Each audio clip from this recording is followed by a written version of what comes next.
The case we'll be discussing today is Hogan versus Gawker Media LLC. The parties involved in this case were Terry Jean Balea, professionally known as Hulk Hogan, as the plaintiff, versus Gawker Media LLC, who is a company, as the defendant. In 2006, Hulk Hogan, the professional wrestler and TV character, was caught on camera against his knowledge having sex with the wife of a friend he had at the time. Someone had hidden a secret camera in a bedroom, and no one knew about this video until years later.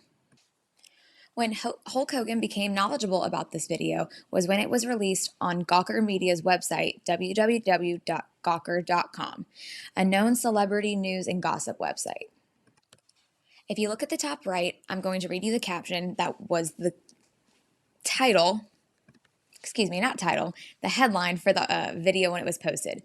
Even for a minute, watching Hulk Hogan have sex in a canopy bed is not safe for work, but watch it anyway. And at the bottom left of your screen is a screen grab of the video that was released on Gawker.com of Hulk Hogan and the friend's wife having sex.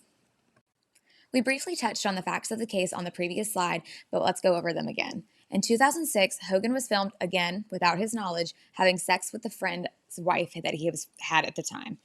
Then, Gawker Media was anonymously sent a 30-minute video of the encounter, to which they decided to add commentary that some considered more of a narration of what was happening on the screen. They shortened the video to 1 minute and 40 seconds, added their commentary, and posted it to their website. When Hogan initially decided he wanted to take legal action against Gawker Media for posting this video online, his defense team filed a primary injunction with the federal court of the Middle District Court of Florida. This injunction, however, was denied because the judge ruled in favor of Gawker Media and their right to free speech. Hogan's next move was rather smart. He voluntarily dismissed this case in the federal court level and moved it to a state court.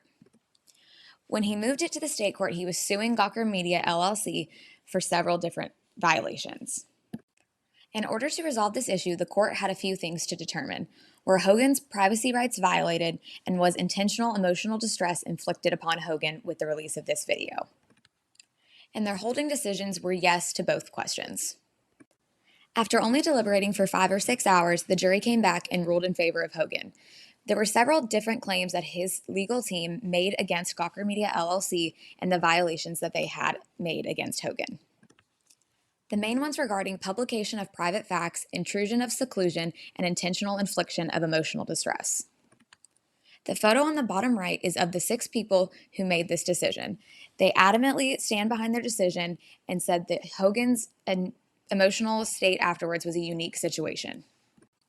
One of the larger claims that Hogan's defense team made against Gawker Media regarded the invasion of his privacy through publication of private facts. This video would be found highly offensive by a reasonable person who could be considered to be a jury member. It was not a matter of legitimate public concern, and it was not found to have newsworthiness. Hogan proved this because he was able to distinguish between the TV persona and character he plays, his wrestling persona, and the person he truly is at home. Hogan's defense team argued that because this video was recorded using electronic means when Hogan had a reasonable expectation of privacy, that it was an intrusion of seclusion. The recording and publication of this video was also done so in a way that could severely cause mental suffering or bring shame and humiliation. During Hogan's testimony, he adamantly stated that he was humiliated publicly and his family was suffering. Their last claim was of intentional infliction of emotional distress. It was very clear to the jury that Hogan was suffering, and so was his family. It could have been done deliberately or with reckless disregard for the fact that there was a high probability of severe distress occurring upon the release of the video. Let's talk about the compensation that Hogan received as a result of the jury ruling in his favor. He initially wanted $100 million, however, the jury decided his ruling would be for $140.1 million in damages. The chart on the right shows you the breakdown. He was awarded $60 million for punitive damages, $55 million for economic damages, and an additional $25 million for pain and suffering. Although no new laws were created as a result of this case, nor were any existing laws changed, this case was very popular in the media. This was because in the journalistic community, the right to privacy versus free expression was becoming a hot topic.